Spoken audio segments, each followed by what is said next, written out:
لایحه غیرجنایی نمودن ونمو توسط توانمندسازی زنان و دختران جوان گرفتار ونمو در جمهوری تاجیکستان از طرف تشکیلات جمعیتی جمهوری شبکه تاجیکستانی زنان مبتلای ونمو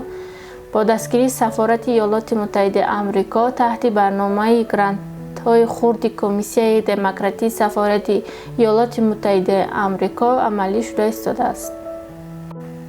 هدف‌های اساسی لایحه بلند برداشتن سطح دانش و ملکه‌های کارمندان مقامات‌های دولتی علخصوص نمایندگان مقامات‌های قدرتی در موضوع حقوق‌های رپرودوکتیوی شخصان با ونمو زندگی کننده مطابق با نرم‌های بین‌المللی،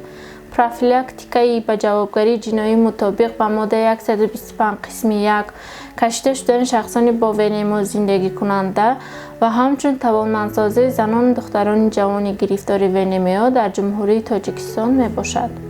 در رفت لایحه میسای مدور در شهرهای خوجند و باختر در موضوع حقوق‌های شخصانی با ونمو زندگی کننده مطابق با معیارهای قانونگذاری جمهوری تاجیکستان و بین المللی گذرانده شد. در میز مدور حالت پهن‌شوی ونمو، افزایش قانونشکنی مأموری و جنایی از طرف شخصانی با ونمو زندگی کننده و راه‌های پیشگیری آن مورد بحث صورت گرفت.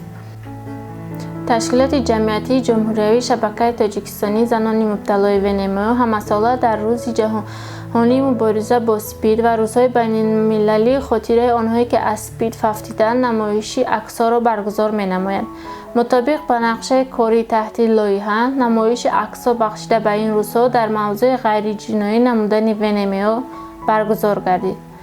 همچون ویدیو رولیک‌ها آیدی سرگذشت زنان با ونمو زندگی کننده که نسبتشان پرونده‌های مأموری و جنایی باز شده بود نمایش داده شد. لایحه خدمت‌رسانی روانی، اجتماعی و حقوقی پیشبینی شده برنامه الکترونیک کیس منیجمنت خود اداره کنی پرونده‌ها کارکرد کرده شد. در دوره عملی شدن لایحه به 71 نفر زنان با ونمو زندگی کننده خدمت رسانی رسانیده شد